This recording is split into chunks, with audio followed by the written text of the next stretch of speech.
Welcome to Khasi Learning Lesson. Hi everyone, welcome to Khasi Learning Lesson. Please do subscribe, like, share, and comment below. Tap the bell to get notifications of my upcoming videos. Today we are going to learn about interrogative words and sentences. Who, mano, how, kumno. Where, sha'e or shano. What, ka'e or are you. Which, kano, whom, jongno or yano, whose, jongno. When, mano or lano, why, balay. So now that we have learned a few words, let us make few sentences by using these words.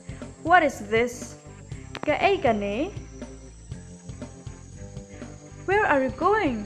Pinle sha'e or shano. Why are you crying? Balay piyam. When will you go? Lano pinlet. When did you go? Manno pilet. How are you?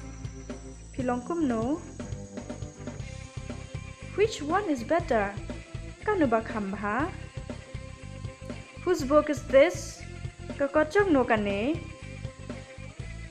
Whom shall I call? Ngankot yano. That's all for today. Thank you so much for watching. See you later. Bye.